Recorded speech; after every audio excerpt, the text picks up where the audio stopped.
सभी को good evening. कैसे आप सभी? आशा करता हूँ आप सभी सही होंगे। तो चलिए आज की क्लास हम लोग शुरू करते हैं। आज हम लोग class 10th NCERT science Hindi medium का चैप्टर 1 का पार्ट 3 हम लोग देखेंगे। पीछे के वीडियो में हम लोगों ने रासायनिक अपक्रिया क्या होता है, रासायनिक अपक्रिया को निरूपित कैसे करते हैं, संतुलित और असंतुलित रासायनिक अपक्रिया, किसी असंतुलित रासायनिक अपक्रिया को कैसे संतुलित करते हैं, ये सभी चीज़ें हम लोग देख चुके हैं। आज के वीडियो में हम लोग देखेंगे रासायनिक अपक्रिया के प्रकार। तो चलिए शुरू करते हैं रासायनिक अपक्रिया के प्रकार टॉपिक को। हमारा आज का टॉपिक है रासायनिक अपक्रिया के प्रकार। क्लास 9 में हम अध्ययन कर चुके हैं कि रासायनिक क्रिया के समय किसी एक तत्व का परमाणु दूसरे के परमाणु में नहीं बदलता है। न तो कोई परमाणु मिश्रण से बाहर जाता है और न ही बाहर से मिश्रण में आता है।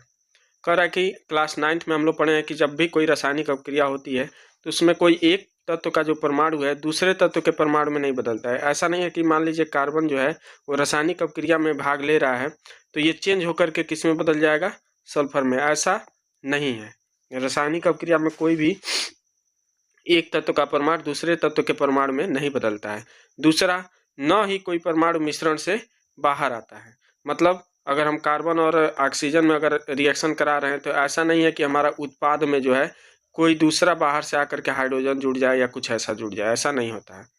न ही बाहर से मिश्रण में आता है, न ही मिश्रण से बाहर जाता है। यानी जब भी रासायनिक अपक्रिया होती है तो कोई भी दूसरा तत्व या परमाणु न तो उसमें अलग से ऐड होता है और न ही उसमें से निकलता है। वास्तव में किसी रासायनिक अपक्रिया में परमाणुओं के आपसी आबंध के टूटने व जुड़ने से नए पदार्थों का निर्माण होता है। मतलब कोई भी अगर अपक्रिया हो रही है, जैसे मान लीजिए कि कार्बन और ऑक्सीजन के बीच में अपक्रिया हो रही है और बन रहा है कार्बन डाइऑक्साइड, तो ये अपक्रिया क्यों हो रही है वास्तव में?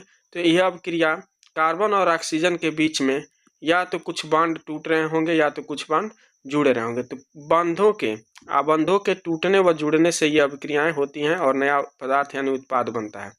अब ये आबंध क्या है, जिसको हम लोग इंग्लिश में बांड कहते हैं, तो ये कह रहा है कि आगे की क्लासों में हम लोग आगे की चैप्टर में पढ़ेंगे। देखिए यहाँ पे दिया हुआ परमाणु के बीच विभिन्न प्रकार के आबंध के बारे में आप अध्याय 3 और 4 में अध्ययन करेंगे। कह रहा है कि विभिन्न तरह के जो आबंध होते हैं उनके बारे में हम लोग अध्याय 3 और 4 में अध्ययन करेंगे। थोड़ा सा मैं यहाँ बता दूं कि जो आबंध होते हैं मुख्यतः 3 तरह के होते हैं। एक होता है धात्विक आबंध, जो धातुओं के परमाणुओं के बीच में आबंध काम करता है। एक होता है आयनिक आबंध और एक होता है हम लोग का सहसंयोजी आबंध। ये 3 तरह के आबंध होते हैं। ठीक है, क्लास 9th का जब हम क्लास लेंगे तो इसमें हम पूरा डिटेल में बताएंगे कि ये तीनों आबंध कैसे बनते हैं। तो कह रहा है इन आबंधों के बारे में थोड़ा बहुत हम लोग चैप्टर 3 और 4 में पढ़ेंगे। ठीक है, अभी के लिए यहाँ जानना है कि इन्हीं आबंधों के टूटने या जुड़ने से हमारा कोई भी रासायनिक अपक्रिया में नए पदार्थों का निर्माण होता है। अब आगे हम लोग का पढ़ना है कि रासायनिक अपक्रिया कितने प्रकार की होती है। तो सबसे पहले हम लोग को इसमें पढ़ना है संयोजन अपक्रिया। हमारा जो पहला टॉपिक है वो क्या है? संयोजन अपक्रिया हमारा पहला टॉपिक है। संयोजन अपक्रिया को हम लोग योगात्मक अपक्रिया के नाम से भी जानते हैं। कहीं कहीं इसको हम लोग योगात्मक अपक्रिया भी कहा जाता है। तो संयोजन अपक्रिया या योगात्मक अपक्रिया क्या होता है, इसको समझने से पहले इसमें हम लोग को एक क्रियाकलाप करना पड़ेगा। जब हम क्रियाकलाप के बारे में पढ़ेंगे या करेंगे तो हमको समझ में आ जाएगा कि संयोजन अपक्रिया यानी योगात्मक अपक्रिया होता क्या है। तो संयोजन अपक्रिया शुरू करते हैं। कह रहा है कि ये क्रियाकलाप 1.4 है कि एक बीकर में थोड़ा सा कैल्शियम ऑक्साइड तथा बुझा हुआ चूना लीजिए। देखिए बुझा हुआ चूना नहीं लेना है, केवल हमको क्या लेना है? कैल्शियम ऑक्साइड लेना है। वो गलती से लिखा गया है। तो कैल्शियम ऑक्साइड कह रहा है एक बीकर लेना है इसे, और इस बीकर के अंदर हमको क्या लेना है? कैल्शियम ऑक्साइड लेना है, जिसको हम लोग जनरल भाषा में क्या बोलते हैं? चूना पत्थर। पहले जब घरों को रंगना होता था तो ये चूना पत्थर आता था, यानी कैल्शियम ऑक्साइड यानी चूना पत्थर। इसका जो फार्मूला होता है वो क्या होता है? CaO कैल्शियम ऑक्साइड, चूना पत्थर को हम लोग क्या बोलते हैं, कैल्शियम ऑक्साइड। कह रहा है एक बीकर में हमको चूना पत्थर यानी कैल्शियम ऑक्साइड लेना है, इसमें धीरे धीरे जल मिलाइए। अब इसके अंदर हम लोग को धीरे धीरे क्या डालना है, तो इसमें धीरे धीरे हम लोग को जल डालना है यानी H2O। इसमें हम लोग क्या करेंगे, जल को डालेंगे। जब जल डालेंगे तो इस चूना पत्थर और इस जल के बीच में जो होगा ये क्या होगा, रासायनिक अभिक्रिया होगी। और रासायनिक अभिक्रिया जब होगी तो ये जो CaO है कैल्शियम ऑक्साइड यानी चूना पत्थर जो है, ये जल के साथ जब रासायनिक अभिक्रिया करेगा तो ये बदल जाएगा कैल्शियम हाइड्रोक्साइड में, जिसको हम लोग बोलते हैं बुझा हुआ चूना। इसी को हम लोग बोलते हैं बुझा हुआ चूना,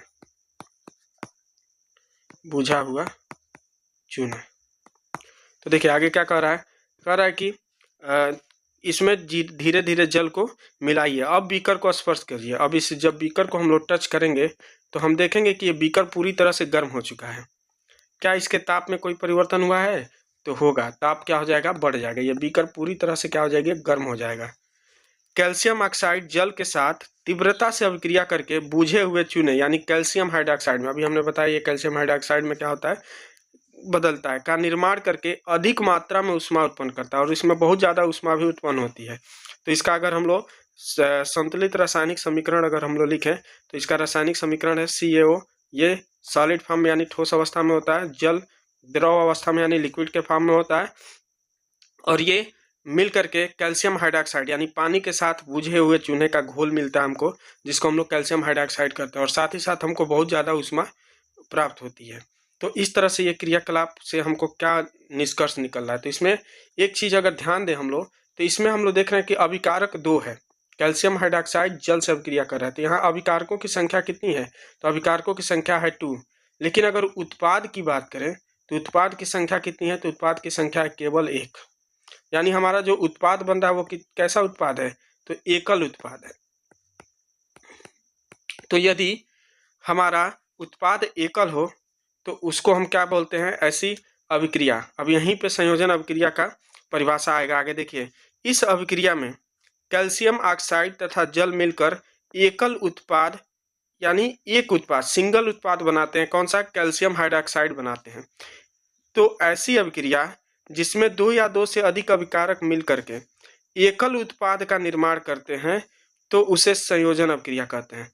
अब यहीं से संयोजन अभिक्रिया का क्या आ गया, संयोजन अभिक्रिया का यहीं से परिभाषा आ गया। क्या आ गया परिभाषा, तो जब 2 या 2 से अधिक अभिकारक मिल करके एकल उत्पाद का निर्माण करते हैं, यानी अभिकारक हमारा कितने होंगे, तो अभिकारक जो होंगे इसमें 2 या 2 से अधिक, तो 2 या 2 से अधिक अभिकारक मिल करके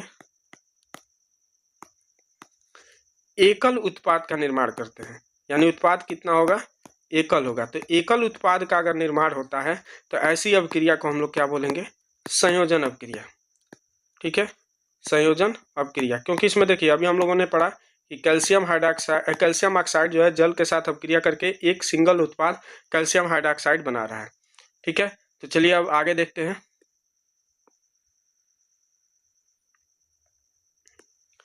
आगे देखिए दिया हुआ है, ऊपर की अभिक्रिया में, ऊपर जो अभिक्रिया दिया हुआ है, ऊपर की अभिक्रिया में निर्मित बुझे हुए चूने के विलयन का उपयोग दीवारों की सफेदी करने के लिए किया जाता है। कह रहा है कि ऊपर जो अभी अभिक्रिया हुई थी और उसमें जो हमको कैल्शियम हाइड्रोक्साइड यानी जो बुझा हुआ चूना प्राप्त हो रहा था, इसका उपयोग हम लोग कहाँ करते हैं, तो इसका उपयोग हम लोग कहाँ करते हैं, तो दीवारों की रंगाई करने के लिए यानी पुताई करने के लिए। ठीक है, तो दीवारों की अगर सफेदी करना हो तो इस बुझे हुए चूने का उपयोग किया जाता है, दीवारों की सफेदी। एक और इसका यूज बहुत फेमस है, जो गांव में सुरती खाने वाले जो लोग होते हैं वो जिस चूने का उपयोग करते हैं वो भी हमारा यही होता है, कैल्शियम हाइड्रोक्साइड बुझा हुआ चूना होता है। ठीक है, आगे कैल्शियम हाइड्रोक्साइड देखिए क्यों इसको दीवारों की सफेदी। अब देखिए एनसीईआरटी में का ये जो टॉपिक है इस पर जल्दी कोई ध्यान नहीं देता, लेकिन हमारे जो कंपटीशन एग्जाम्स हैं उसमें यहीं से क्वेश्चन उठाता है, क्योंकि सबको पता है कि ये सब रासायनिक अभिक्रिया कितने प्रकार का होता है, नॉर्मल उसके उदाहरण सबको पता है।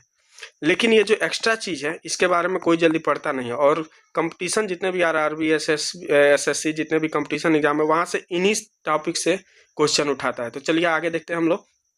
कह रहा है कि कैल्शियम हाइड्रोक्साइड में वायु में उपस्थित कार्बन डाइऑक्साइड के साथ धीमी गति से अभिक्रिया करके दीवारों पर कैल्शियम कार्बोनेट की एक पतली परत बना देता है। देखिए सफ़ेदी में इसलिए यूज किया जाता है कि इसके अंदर जो कैल्शियम हाइड्रोक्साइड है वो हमारे वायुमंडल में उपस्थित कार्बन डाइऑक्साइड से अभिक्रिया करता है और अभिक्रिया करके वो एक पदार्थ बनाता है, कैल्शियम कार्बोनेट का लेयर बना देता है दीवारों पे, और वही कैल्शियम कार्बोनेट जो होता है वो चमक देता है, सफ़ेदी का काम करता है।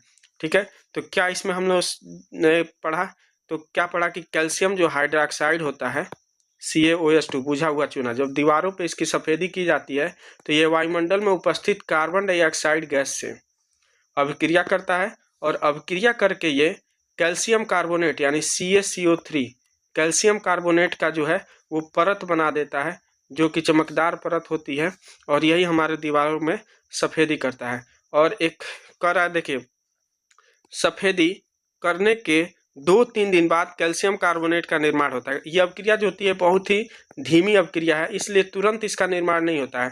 हम लोग सफ़ेदी कर देते हैं, उसके 2-3 दिन बाद वो धीरे धीरे कैल्शियम हाइड्रोक्साइड जो है कार्बन डाइऑक्साइड से अभिक्रिया करता है और धीरे धीरे हमारा कैल्शियम कार्बोनेट बनाता है। इसलिए 2-3 दिन के बाद उस दीवार पे क्या आती है, चमक आती है। ठीक है, तो 2-3 दिन बाद कैल्शियम कार्बोनेट का निर्माण होता है और इससे दीवारों पर चमक आ जाती है। और एक रोचक बात यह है कि जो संगमरमर का रासायनिक सूत्र है वो भी हमारा CaCO3 है, यानी जो कैल्शियम कार्बोनेट का ये जो रासायनिक सूत्र है, ठीक यही रासायनिक सूत्र किसका है, संगमरमर का भी है। ठीक है, और संगमरमर भी क्या होता है, चमकदार होता है। तो संगमरमर और कैल्शियम कार्बोनेट दोनों का रासायनिक सूत्र यही है। तो ये जो रासायनिक अभिक्रिया हमने लिखा है यही रासायनिक अभिक्रिया, देखिए यहाँ पे लिखा गया कि कैल्शियम हाइड्रोक्साइड का घोल है जो कार्बन डाइऑक्साइड के साथ रिएक्शन करके कैल्शियम कार्बोनेट बनाता है, साथ ही साथ जल बनता है जो कि हमारे वायुमंडल में क्या हो जाता है, रिलीज हो जाता है। ठीक है, तो यहाँ भी हम लोग देख रहे हैं ये भी एक तरह का क्या है, ये हमारा संयोजन अभिक्रिया नहीं है क्योंकि इसमें एक एक्स्ट्रा प्रोडक्ट बन रहा है H2O, इसलिए ये संयोजन अभिक्रिया नहीं है। ठीक है, संयोजन अभिक्रिया केवल क्या था, तो चूना पत्थर जब जल के साथ अभिक्रिया करके बुझा हुआ चूना बना रहा था तो वो संयोजन अभिक्रिया है। अब संयोजन अभिक्रिया हम लोग समझ चुके हैं, क्या समझे हैं कि 2 या 2 से अधिक अभिकारक मिल करके एकल उत्पाद का निर्माण करते हैं तो उसे हम लोग संयोजन अभिक्रिया कहते हैं। ठीक है, अब आगे हम संयोजन अभिक्रिया के कुछ अन्य उदाहरणों पर चर्चा करेंगे। देखिए दिया हुआ है कि संयोजन अभिक्रिया के कुछ अन्य उदाहरणों पर चर्चा करेंगे। जैसे पहला है कोयले का दहन, यहाँ पर एक दे दिया है कोयले का दहन। कोयला मतलब होता है कार्बन, और कार्बन यानी कोयला जो होता है हमारा सॉलिड फॉर्म यानी ठोस अवस्था में होता है। इसका जब दहन करते हैं, कोई भी चीज़ जलाते हैं तो ऑक्सीजन की उपस्थिति में जलता है, तो जब जलाते हैं तो हमारी एक गैस बनती है जिसको हम लोग बोलते हैं कार्बन डाइऑक्साइड। ये कार्बन डाइऑक्साइड जो है वो गैस हम लोग का निकलता है। तो यहाँ पे भी देखें तो अभिकारक कितने हैं, तो अभिकारक हैं 2, और उत्पाद कितना बन रहा है, तो 1। तो जब भी एकल उत्पाद बनता है, जब 2 या 2 से अधिक अभिकारक मिल करके एकल उत्पाद बनाते हैं तो ऐसी अभिक्रिया को हम लोग क्या बोलते हैं, संयोजन अभिक्रिया कहते हैं। इसलिए ये भी हमारा एक क्या है, संयोजन अभिक्रिया है। ठीक है, आगे के उदाहरण हम लोग देखेंगे। अगला उदाहरण है H2+O2 से जल का निर्माण, मतलब हाइड्रोजन गैस और ऑक्सीजन गैस की परस्पर अभिक्रिया से हमारा जो जल का निर्माण है, H2O का जो निर्माण है, ठीक है, ये भी हमारा क्या है, एक संयोजन अभिक्रिया का उदाहरण है। क्योंकि यहाँ भी उत्पाद जो है वो 2 हैं और अभिकारक जो है वो 2 हैं और उत्पाद जो है वो कितना है, 1 है। तो ये भी एक संयोजन अभिक्रिया का उदाहरण है। आगे देखते हैं, तो सरल शब्दों में हम कह सकते हैं कि जब 2 या 2 से अधिक पदार्थ या तत्व या यौगिक संयोजन करके एकल उत्पाद का निर्माण करते हैं तो ऐसी अभिक्रिया को संयोजन अभिक्रिया कहते हैं। ठीक है, यानी 2 या 2 से अधिक पदार्थ जब मिलकर के एक उत्पाद का निर्माण करते हैं तो ये संयोजन अभिक्रिया कहलाती है। आगे क्रियाकलाप 1.4 में हमने यह भी देखा कि अधिक मात्रा में ऊष्मा उत्पन्न हुई। अभी हम लोग देख रहे थे कि जब बुझा चूना पत्थर को जब पानी में हम लोग डाल करके क्रिया करा रहे थे तो बहुत ज़्यादा ऊष्मा उत्पन्न हो रही थी। तो इसमें ऊष्मा भी उत्पन्न हो रही है, इसमें अभिक्रिया मिश्रण गर्म हो जाता है। इसमें जो अभिक्रिया का मिश्रण है वो क्या हो जाता है, बहुत ज़्यादा गर्म होता है। जिन अभिक्रियाओं में उत्पाद के निर्माण के साथ साथ उत्पन्न ऊष्मा भी उत्पन्न होती है उन्हें ऊष्माक्षेपी रासायनिक अभिक्रिया कहते हैं। अब देखिए यहाँ एक नया टर्म भी आ गया, ऊष्माक्षेपी अभिक्रिया। तो ऊष्माक्षेपी अभिक्रिया क्या होता है, तो ऐसी अभिक्रिया जिसमें रासायनिक अभिक्रिया के साथ साथ यानी उत्पाद के साथ साथ, उत्पाद तो बनता ही है, साथ में अगर ऊष्मा भी निकल रही है तो उत्पाद के साथ साथ यदि ऊष्मा भी रिलीज हो रही है तो ऐसी अभिक्रिया को हम लोग क्या कहेंगे, ऊष्माक्षेपी अभिक्रिया कहेंगे। ऊष्माक्षेपी अभिक्रिया के कुछ अन्य उदाहरण नीचे दिए गए हैं। ठीक है। जैसे प्राकृतिक गैस का दहन, प्राकृतिक गैस मेथेन को कहते हैं CH4 को। CH4 को जब हम लोग जलाते हैं ऑक्सीजन की उपस्थिति में तो कार्बन डाइऑक्साइड और जल बनता है, ठीक है। और साथ ही में हमारा क्या निकलता है, ऊष्मा। तो यहाँ भी ऊष्मा निकल रही है, इसलिए ये भी एक ऊष्माक्षेपी अभिक्रिया का क्या है, उदाहरण है, ठीक है। ये हमारा हो गया। इसके साथ साथ क्या आप जानते हैं कि श्वसन एक ऊष्माक्षेपी अभिक्रिया है। जो हम लोग के अंदर, हमारे शरीर के अंदर जो श्वसन होती है, जब हम लोग सांस लेते हैं तो सांस में क्या होता है कि ऑक्सीजन हमारे शरीर के अंदर जाता है और ऑक्सीजन जा करके हमारे शरीर के अंदर जो सेल में ग्लूकोज होते हैं, ग्लूकोज यानी C6H12O6, ये ग्लूकोज का फार्मूला है। ये जब हम ऑक्सीजन लेते हैं सांस में तो ये दहन होता है ग्लूकोज का, और ग्लूकोज का दहन होकर के वही कार्बन डाइऑक्साइड तथा जल बनता है और साथ ही साथ हमारा ऊष्मा निकलती है। और यही ऊष्मा जो होती है, ऊष्मा निकल रही है, इसलिए ये भी हमारा क्या है, एक ऊष्माक्षेपी अभिक्रिया। तो वही करा, क्या आप जानते हैं कि श्वसन एक ऊष्माक्षेपी अभिक्रिया है। हम सभी जानते हैं कि जीवित रहने के लिए हमें ऊर्जा की आवश्यकता होती है। यह ऊर्जा हमें भोजन से प्राप्त होती है। पाचन क्रिया के समय खाद्य पदार्थ छोटे छोटे टुकड़ों में टूट जाते हैं। हम लोग जब फर्स्ट पार्ट इसका पढ़ रहे थे तो उसमें भोजन के पाचन में हम बताए थे कि बड़े अणु जो होते हैं छोटे अणुओं में टूट जाते हैं। जैसे चावल, आलू, ब्रेड, ये सभी जो होते हैं कार्बोहाइड्रेट होता है इन सभी में। इन कार्बोहाइड्रेट के टूटने से हमको क्या प्राप्त होता है, ग्लूकोज। और यह ग्लूकोज हमारे शरीर की कोशिकाओं में उपस्थित, यही जो ग्लूकोज है हमारे शरीर की कोशिकाओं में उपस्थित ऑक्सीजन से मिलकर हमें ऊर्जा प्रदान करते हैं। अभी हमने बताया कि ये जो ग्लूकोज है जब हम सांस लेते हैं तो ऑक्सीजन के साथ रिएक्ट करके दहन होता है उसका और हमें ऊष्मा यानी ऊर्जा प्राप्त होती है। इस अभिक्रिया का विशेष नाम श्वसन है, जिसका अध्ययन आप अध्याय 6 में करेंगे। जब हम लोग अध्याय 6 जैव प्रक्रम पढ़ेंगे तो वहाँ पे हमारे शरीर के अंदर की होने वाली सभी प्रक्रियाओं के बारे में पढ़ा जाएगा, तो वहाँ पे हम लोग श्वसन के बारे में भी पढ़ेंगे। तो यह हमारा जो रासायनिक समीकरण जो अभी हमने लिखा था वो रासायनिक समीकरण जो संतुलित रूप में है, हमने केवल ढांचा समीकरण। देखिए आगे की लाइन जो है वो बहुत इंपॉर्टेंट है। NCERT पढ़ने का क्या फ़ायदा है वो यहीं पे आपको दिखेगा। देखिए अभी तक जितना हम लोगों ने पढ़ा, जो भी थोड़ा बहुत नॉर्मल जो हाई स्कूल पास कर चुका होगा ये पढ़ा होगा, लेकिन अभी जो ये लाइन है आगे जो हम लोग पढ़ने वाले हैं ये वही उन्हीं लोगों को पढ़ता होगा जो कि NCERT को लाइन बाय लाइन पढ़े होंगे। और ऐसे लोगों की संख्या 90% से भी 90% लोग ऐसे होंगे जो इस बात को नहीं जानते हो। केवल 10% ही लोग होंगे जो इसको पढ़े होंगे या जानते होंगे। यदि आप भी क्लास 10th पास कर चुके हैं या पढ़ाई कर आपकी कंप्लीट हो चुकी है और आपको ये बात पता होगी तो कमेंट में ज़रूर लिख के बताइएगा कि हाँ हमको ये पता है। मैं गारंटी देता हूँ कि 90% लोगों को ये बात पता नहीं होगी। चलिए देखते हैं वो बात क्या है। तो आगे देखिए यहाँ पे अगर हम लोग बात करें तो यहाँ पे एक लाइन दिया हुआ है, शाक सब्जियों वनस्पति द्रव्य का विघटित होकर कंपोस्ट बनना भी ऊष्माक्षेपी अभिक्रिया का उदाहरण है। अब ये लाइन कितने लोगों को पता था, कमेंट करके जरूर बताइएगा कि ये पता है कि नहीं है। मैं गारंटी देता हूँ कि 90% लोगों को ये बात नहीं पता होगा।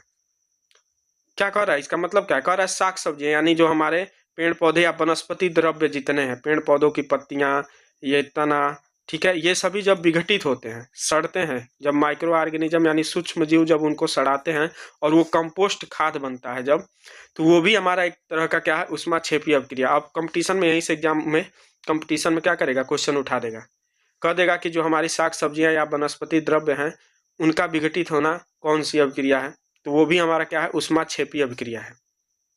अब ऊष्माक्षेपी है तो ऊष्मा निकलेगा, और ऊष्मा निकलेगा तो हो सकता है ये कहीं ना कहीं हमारे ग्लोबल वार्मिंग में भी इसका हाथ होगा, जरूर होगा, ठीक है। तो ये जो लाइन है ये बहुत कम लोगों को पता होगा। आगे देखिए क्या कर रहा है, क्रियाकलाप 1.1 में दी गई अभिक्रिया के प्रकारों को पहचानिए जिसमें एकल उत्पाद के निर्माण के साथ साथ ऊष्मा उत्पन्न होती है।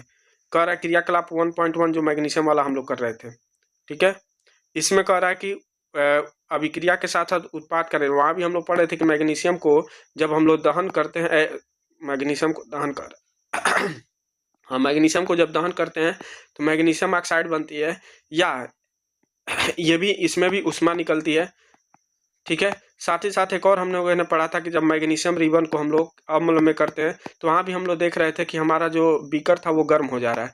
अब बीकर गर्म हो रहा है यानी वो भी एक तरह का ऊष्माक्षेपी अभिक्रिया है।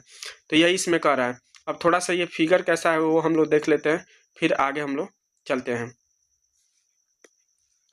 चलिए देखिए क्या है, फिगर में कह रहा है क्रियाकलाप 1.5 का ये फिगर है, यानी हम लोग को अगला अभिक्रिया का प्रकार पढ़ना है। क्या कह रहा है कि वियोजन अभिक्रिया, वियोजन यानी इसको अपघटन भी कहते हैं, अभिक्रिया यानी एक अभिक्रिया हम लोगों ने पढ़ लिया संयोजन, यानी अब दूसरा प्रकार है वो कौन सा प्रकार है, तो वियोजन अभिक्रिया है। अब इस अभिक्रिया को समझने के लिए हमको क्रियाकलाप 1.5 करना है, ठीक है। इसको हम लोग अपघटन अभिक्रिया के नाम से भी जानते हैं। तो चलिए हम लोग क्रियाकलाप 1.5 देखते हैं क्या कह रहा है। इसमें कह रहा है एक शुष्क क्वथन नली में, क्वथन नली मतलब जिसमें हम किसी द्रव्य को उबाल सके, द्रव को उबाल सकें, ठीक है। कह रहा है शुष्क क्वथन नली में, सूखे हुए क्वथन नली में 2 ग्राम फेरस सल्फेट के क्रिस्टल लीजिए।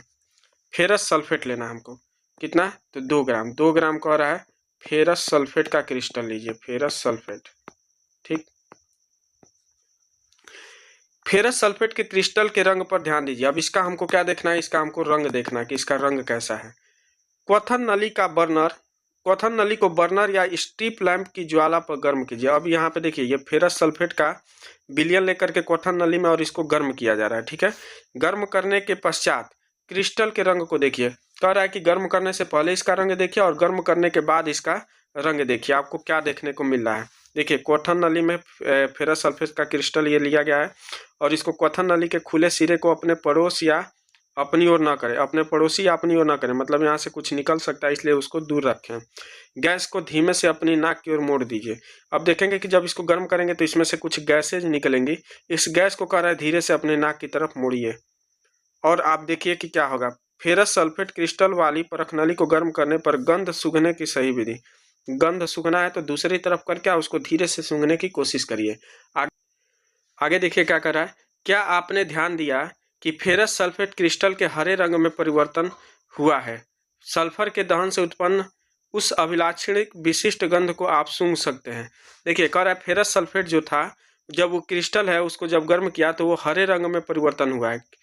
क्या हरे रंग में उसका परिवर्तन हुआ, यानी जो फेरस, एक मिनट यहाँ पे थोड़ा सा मैं आप लोग को क्लियर कर दूं कि जो हमारा फेरस सल्फेट है, फेरस सल्फेट का फार्मूला FeSO4 है, ठीक है। ये जो है शुरू में किस रंग का है, हरे रंग का, ठीक है।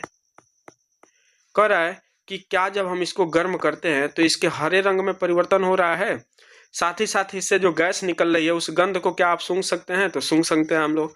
देखिए आगे क्या कर रहा है, ये इसका रासायनिक अभिक्रिया कि FeSO4 को जब हम लोग गर्म करते हैं तो ये फेरिक ऑक्साइड यानी Fe2O4 में सल्फर डाइऑक्साइड और सल्फर ट्राइऑक्साइड में बदल जाता है। इन्हीं दोनों गैसों का वो गंध हमको मिलता है। कह रहा है आप देख सकते हैं, आगे कह रहा है आप देख सकते हैं कि इस अभिक्रिया में एकल अभिकर्मक टूटकर छोटे छोटे उत्पाद प्रदान करता है। अब यहाँ पे देखिए क्या कह रहा है कि यहाँ पे हम लोगों ने अभिकारक कितना लिया था, यहाँ पे हम लोगों ने अभिकारक लिया है एक, अभिकारक हमारा कैसा है, एकल है। देखिए यहाँ पे फेरस सल्फेट यानी अभिकारक हम लोगों ने कितना लिया है, एक लिया है, लेकिन हमको उत्पाद देखिए यहाँ पे 1, 2 और 3 मिल रहा है।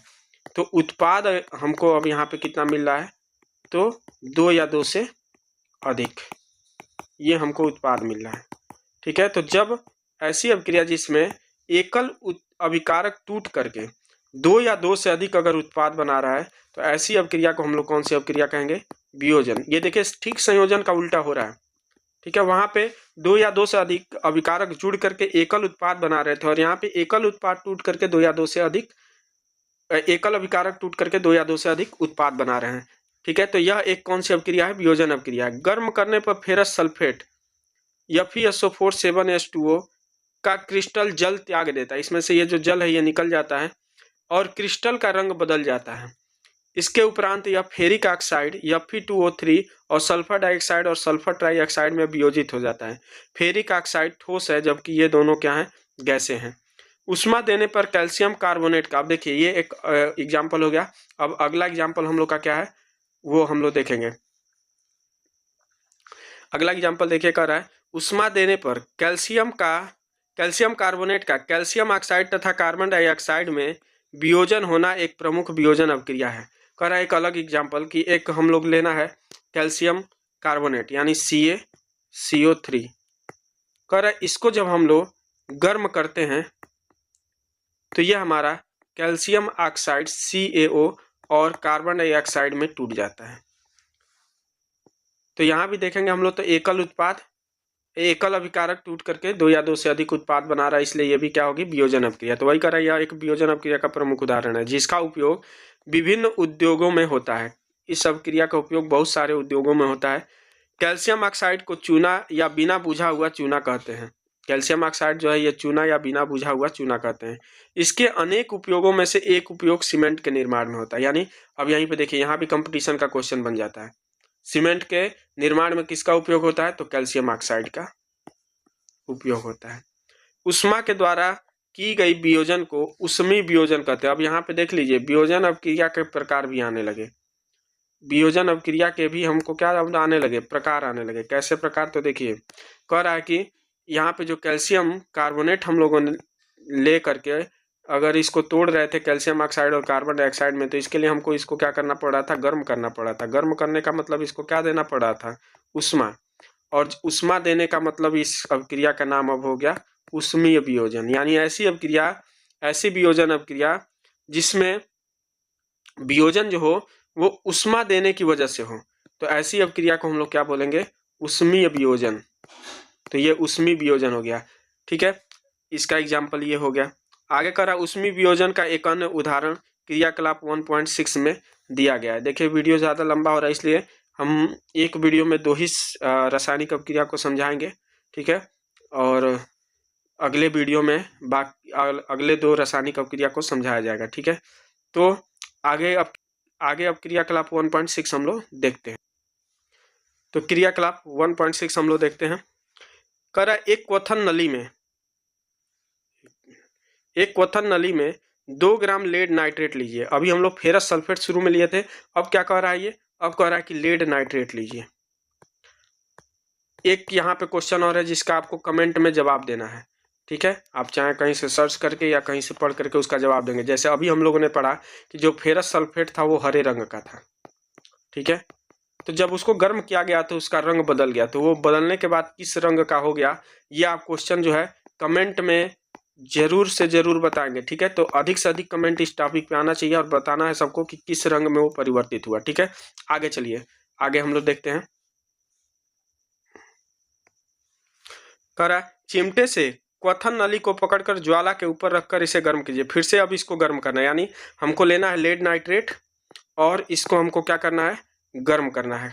ठीक है, जैसे फेरस सल्फेट को हम लोग गर्म कर रहे थे। आपने क्या देखा? यदि कोई परिवर्तन हुआ है तो उसे नोट कर लीजिए। कह रहा है इसको जब गर्म किया गया तो क्या परिवर्तन हुआ उसको नोट करिए। आप देखेंगे कि भूरे रंग का धुआं उत्सर्जित होता है। यानी जब यहाँ पे हम लोग इसमें लेड नाइट्रेट को रख के गर्म करते हैं तो यहाँ पे ये जो धुआं निकल रहा है ये किस रंग का धुआं निकलेगा? तो भूरे रंग का धुआं निकलता है। यहाँ पे भूरे रंग का धुआं। ठीक है, आगे क्या कह रहा है? यह नाइट्रोजन डाइऑक्साइड का धुआं है। ये जो गैस निकल रही है ये कौन सी गैस है? तो नाइट्रोजन डाइऑक्साइड का धुआं हमको निकलता है। इस अभिक्रिया या यह अभिक्रिया इस प्रकार होती है। देखिए इसका समीकरण दिया है, क्या दिया हुआ है? 2PbNO3, ये लेड नाइट्रेट, पीबी लेड का होता है, नाइट्रेट का NO3, लेड नाइट्रेट का ये फार्मूला है। ये जब इसको हम लोग गर्म करते हैं तो ये हमारा लेड ऑक्साइड, नाइट्रोजन डाइऑक्साइड और ऑक्सीजन गैस में वियोजित हो जाता है। तो यहाँ भी एकल अभिकारक टूट करके 2 या 2 से अधिक उत्पाद बना रहे हैं, इसलिए ये भी हमारा एक वियोजन अभिक्रिया है। और इस अभिक्रिया को करने के लिए हमको उष्मा प्रदान करनी पड़ रही है, उष्मा देनी पड़ रही है, इसलिए ये वियोजन में भी कौन सी वियोजन है? तो उष्मी वियोजन का ये उदाहरण है। इस क्रियाकलाप का ये दिया गया है चित्र। तो अब अगला पेज हम लोग देखते हैं। आगे कर रहा है कि क्रियाकलाप 1.7 कि एक जो है हमको प्लास्टिक का मग लेना है, इसकी तली में 2 छिद्र करना है। ये प्लास्टिक का मग हो गया, इसके नली में ये 2 छेद कर दिया गया है यहाँ पे। उसमें रबड़ की डाट लगा दीजिए, टाइट करने के लिए रबड़ की डाट लगा देना है। इन छिद्रों में कार्बन इलेक्ट्रोड डाल दीजिए, इसमें कार्बन का इलेक्ट्रोड दोनों में डाल देना है जैसा कि चित्र में दिखाया गया है। इन इलेक्ट्रोडों को 6 वोल्ट की बैटरी से, ये जो बैटरी है 6 वोल्ट की बैटरी है, इससे क्या कर देना है? जोड़ देना है। मग में इतना जल डालिए कि इलेक्ट्रोड उसमें डूब जाए। ये दोनों इलेक्ट्रोड जो यहाँ तक, ये जो कार्बन की इलेक्ट्रोड है यहाँ तक, ये दोनों इसमें क्या हो जाए? जल में डूब जाए। ठीक है, जल में तनु सल्फ्यूरिक अम्ल की कुछ बूंदे डाल दीजिए। अब इसमें ऊपर से तनु सल्फ्यूरिक अम्ल का कुछ बूंदे H2SO4 की कुछ बूंदे हमको क्या कर देनी है? डाल देनी है। ठीक है,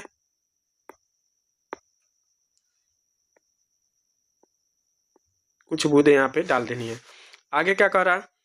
जल से भरी 2 आंशिक परखनलियों के दोनों कार्बन इलेक्ट्रोडों के ऊपर उल्टा करके रख दीजिए। अब इसमें 2 परखनली लेना है जो जल से थोड़ा बहुत भरा हो, थोड़ा खाली हो। इसको इस कार्बन इलेक्ट्रोड पे ढक करके रख देना है। आगे क्या कर रहा है, अब इसमें विद्युत धारा प्रवाहित करके इस उपकरण को थोड़ी देर के लिए छोड़ दीजिए। कह रहा है कि इसमें विद्युत धारा प्रवाहित करिए और इसको थोड़ी देर के लिए क्या कर दीजिए, छोड़ दीजिए।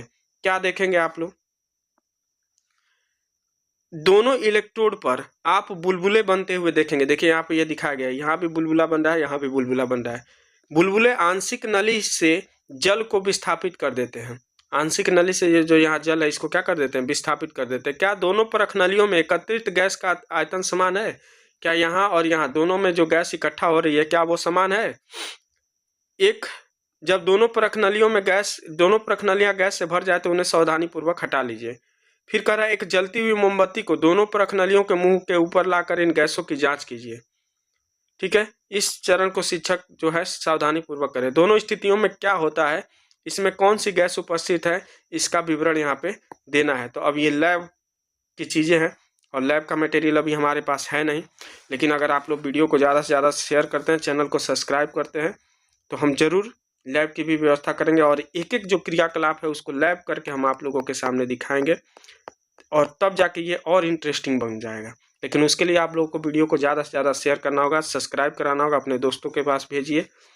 ठीक है, आगे देखिए आगे क्या है। आगे कह रहा है कि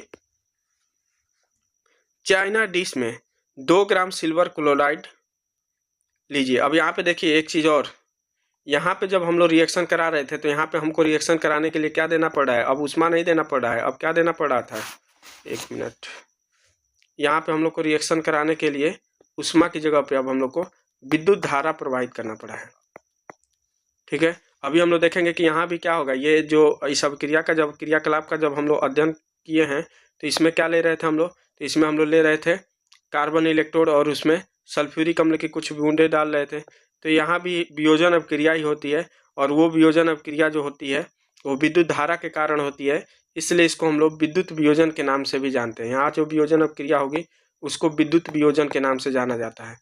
ठीक है, जैसे उष्मा से जब हो रही है वियोजन तो उष्मी वियोजन, इसी तरह ये विद्युत वियोजन है। तो विद्युत वियोजन के 2 प्रकार हो गए, उष्मी वियोजन और विद्युत वियोजन। अब ये तीसरा प्रकार हम लोग देख रहे हैं चाइना डिश वाला। कह रहा है चाइना डिश 2 ग्राम, चाइना डिश में, ठीक है, ये चाइना डिश है, प्लेट एक तरह से, जिसमें 2 ग्राम सिल्वर क्लोराइड यानी AgCl लेना है। ठीक है, इस AgCl को, इसका रंग क्या है देख लीजिए। ठीक है, इसका क्या रंग है ये हमको चेक कर लेना है। आगे, चाइना डिश को थोड़ी देर के लिए सूर्य के प्रकाश में रख दीजिए। अब इसको कहाँ हमको रखना है, इसको हमको रख देना है सूर्य के प्रकाश में, सूर्य के प्रकाश में। ठीक है, थोड़ी देर पश्चात सिल्वर क्लोराइड का रंग देखिए। अब इसका दोबारा से रंग चेक करिए।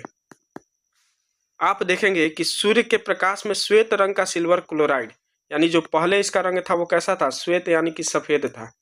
अब ये जो है ये बदल करके धूसर रंग का हो गया, धूसर यानी हल्का ग्रे कलर में धूसर रंग का ये हो जाता है। ठीक है, प्रकाश की उपस्थिति में सिल्वर क्लोराइड का सिल्वर और क्लोरीन में वियोजन के कारण ऐसा होता है।